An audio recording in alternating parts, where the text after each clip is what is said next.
భారత్ చేతిలో చిత్తుగా ఓడిపోయినందుకు కాదు, హ్యాండ్ షేక్ ఇవ్వనందుకు ఏడుస్తోంది పాకిస్తాన్ క్రికెట్ జట్టు.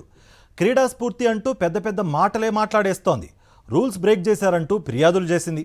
అసలు ఐసీసీ నియమావళి ఏం చెబుతోంది? షేక్ హ్యాండ్ ఇవ్వనందుకు భారత్కు ఫైన్ పడనుందా? Watch it.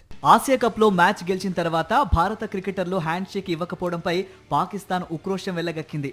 ఆసియన్ క్రికెట్ కౌన్సిల్లో ఫిర్యాదు చేసింది. టీమిండియా ప్లేయర్ల ప్రవర్తన క్రీడా స్ఫూర్తికి విరుద్ధమని, ఐసీసీ స్పిరిట్ ఆఫ్ క్రికెట్ నియమాలను భారత జట్టు ఉల్లంఘించిందని ఆరోపించింది. అలాగే భారత్ పాక్ మ్యాచ్కు రిఫరీగా వ్యవహరించిన ఆండీపై క్రాఫ్ట్ను ఆసియా కప్ నుంచి వెంటనే తొలగించాలని పీసీబీ డిమాండ్ చేసింది. పాక్ క్రికెట్ కంట్రోల్ బోర్డు కంప్లైంట్పై బీసీసీఐ వర్గాలు ఘాటుగానే స్పందించాయి.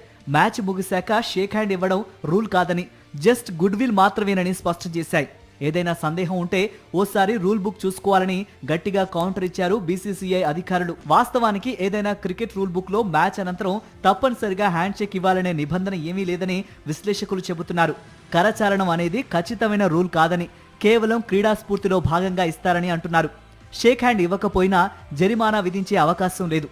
అయితే ఉద్దేశపూర్వకంగా జట్టు లేదా ఆటగాడు కరచాలనం ఇవ్వడానికి నిరాకరిస్తే క్రీడా స్ఫూర్తికి విరుద్ధంగా ప్రవర్తించారని భావిస్తారు. టాస్ సమయంలో భారత కెప్టెన్ సూర్యకుమార్ యాదవ్ పాక్ కెప్టెన్ సల్మాన్ ఆగాతో హ్యాండ్ షేక్ చేయకపోవడంతో వివాదం మొదలైంది.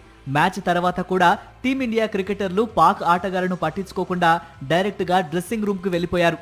దీంతో పోస్ట్ మ్యాచ్ ప్రెజెంటేషన్ ను సల్మాన్ ఆగా బహిష్కరించాడు. అనంతరం ప్రెస్ కాన్ఫరెన్స్ లో పాల్గొన్న భారత స్కిప్పర్ సూర్యకుమార్ యాదవ్ తమ విజయాన్ని పెహల్గాం ఉగ్రదాడి బాధితులకు ఆపరేషన్ సింధూర్ ను విజయవంతంగా నిర్వహించిన సైన్యానికి అంకితం ఇస్తున్నట్లు వెల్లడించారు.